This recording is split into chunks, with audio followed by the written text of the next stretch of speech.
I'm here today with Matt Easton of Schola Gladiatoria. Recently, Matt's been thinking a lot about swords. Now, there's been a lot of opinions recently going on with lively debates on the internet regarding the new Maestro qualification. Matt, what's your opinion on that? Well, okay, let me start by saying I think there's lots of different issues at play here. Okay, so first of all, there's a question about ranking. So the first thing you see as soon as anything's spoken about online about maestros or people with titles is lots of people usually of certain political leanings leap up and say this is totally unfair and it's not egalitarian and there should be no ranks and everything should be round table. Okay, that's a fantastic idea on the surface of it, and that wouldn't it be lovely if everyone was equal and nobody had any jobs and nobody had any responsibilities.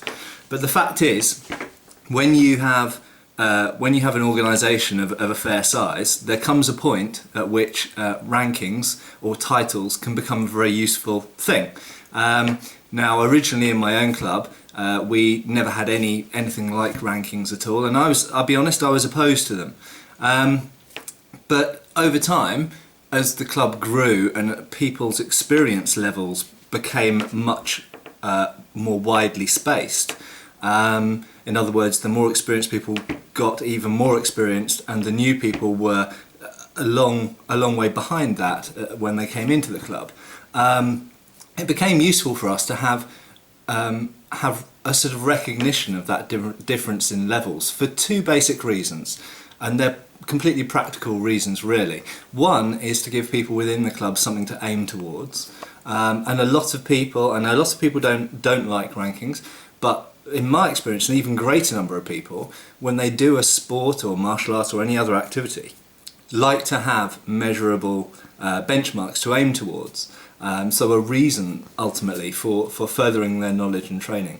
The second reason, very important, is so that you can give people of certain levels responsibilities, essentially. So within my own organisation, someone who's a free scholar, it is understood that at that rank you will assist with teaching, and if I can't be there, then they'll run a class, and it's very useful for both they and the people who they're likely to be teaching to recognise who they are, and it gives them a degree of respect from the newer students as well, and I think assists in the running of classes. So it's a very useful thing.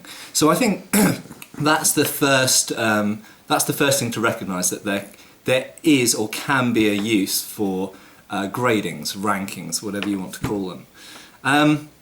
Then the second issue is this huge amount of baggage that comes along with the title Maestro or Master. Now, I've got mixed feelings about this. Firstly, in Western culture, thanks largely to Hollywood or kung fu films, we have a concept that masters or maestros have to be an ancient old dude who lives on a mountain and knows everything, probably looks a bit like Yoda, and has mystical powers and can kick everyone's ass. This is completely detached from the historical meaning of what a master or a maestro is. You have to bear in mind that any school teacher was known as master. A master of arts, if you have a master's from university, you'll be known as a master. I mean, I've had Italian and other nationality students in my own class who've called me master simply because I'm the teacher, and they're respectful of that. And you know, I'll be honest, because of the Western baggage that I carry and most other people who communicate on this topic on the internet carry, I feel very uncomfortable with that. However, I also recognise that in a way I shouldn't feel uncomfortable with that, because in that context it literally just means a teacher. Okay, and you know, to give one historical example, Sir Richard Francis Burton was a Master of Arms in foil fencing. It's a recognised qualification in a specific activity.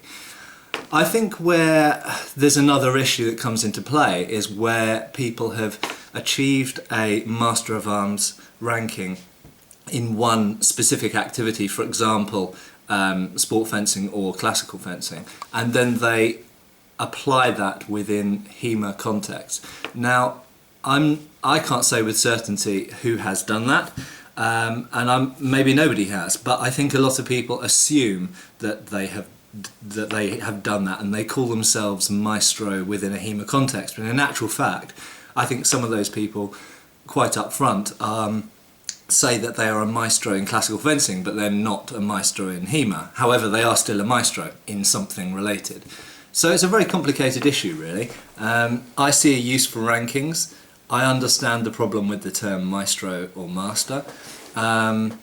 Isn't there a large difference between a ranking of a student and a ranking for an instructor? If you rank an instructor, do you not think that that implies that different instructors are at different levels? So it's one thing having a rank internally for students, but quite a different thing to have a rank that is inter-club, as it were, for instructors. Well, okay, so that touches on another important issue here. And so a lot of people who go up in arms when someone declares themselves a Maestro, or master, let's use the term master because Maestro gets bandied around a lot, but it's just Italian for master. You have to remember that when someone is a master, they are only a master within, number one, the art that they are a master of, and number two, the organisation which has declared that they are a master. Now let's be frank about this. I could say that Schola Gladiatoria declares as a school that I am a master. That will only carry weight within Schola Gladiatoria, or potentially, at most, with organisations that respect Schola enough to recognise Schola's awarding of me the rank. So in actual fact, that's another very, very important point that people have to remember. Just because person X is now Master X, it only means that they're Master X within their organisation. It doesn't mean that they're going to come round knocking on your door and demand some sort of fealty from you. It doesn't need to affect your organisation at all. Now, I will concede there is an issue here whereby within a country, if a person, for example, became recognised as the uber knowledge on historical fencing, and within that country the organisation that recognised that rank was recognised as the governing body, that could have potential implications for the practice of HEMA, for the practice of fencing, potentially even legally. And I do understand that within certain countries, perhaps Spain, for example, maybe France, possibly Italy in the future, that this could have complications for people who are currently practicing HEMA and who want to continue practicing HEMA, whereby potentially the government could say you can't teach this thing unless you're qualified with a certain body. Now, I should say, I completely recognise that might be an issue, but from a selfish and personal point of view, that's never going to be the case within the UK, for example, because in Britain we have, maybe half or more of the British HEMA groups are within the BFHS, the British Federation for Historical Fencing, and that is one of the best reasons for being a member of the BFHS, is because together we have enough of a voice that something like that would be very unlikely to happen. And, collectively we have fairly good relations and contacts with both the stage fencing community and the sport fencing community. But there's never been any hint that sport fencing or stage fencing or any of the other large governing bodies would have any interest in trying to govern or influence HEMA. We've always remained separate, and there doesn't look like there will ever be any threat in Britain. But as I say, I do recognise that in some countries that may be an issue. So are you saying that you're against qualifications in HEMA? No, not at all. In fact, I think that qualifications, much like the title of master, are only recognised within the organisation that awards them. Okay, so for example, I've done certain tests to be recognised as an instructor within the BFHS, which enables me to access BFHS instructor insurance, for example. And I am recognised as an instructor within the BFHS and obviously within my own club, but that doesn't mean that any other organisation has to recognise me as an instructor.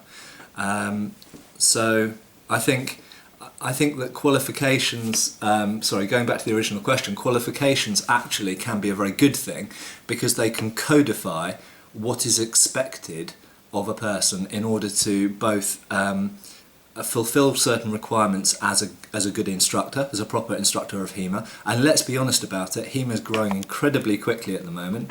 Lots of new groups are springing up all over the place. In some cases taught by people with minimal experience. They may only have a handful of members, but nevertheless, as far as the internet's concerned or any of the media is concerned, they are an instructor of HEMA. And a lot of these people have very minimal experience. Maybe they've only learnt from a book. So it's good to have qualifications if they're valid, where you can say, I am a member of organisation X, they have certified me to instruct. And so long as that organisation, has some size and respectability, that can be very useful, both in terms of validating your own knowledge and experience, but also in terms of, I suppose, a kite mark, a stamp of approval to show that you are of a certain quality. Thank you very much for your time. We're going to finish there, but I'm sure that you'll have lots more interesting things to say another time. Thank you.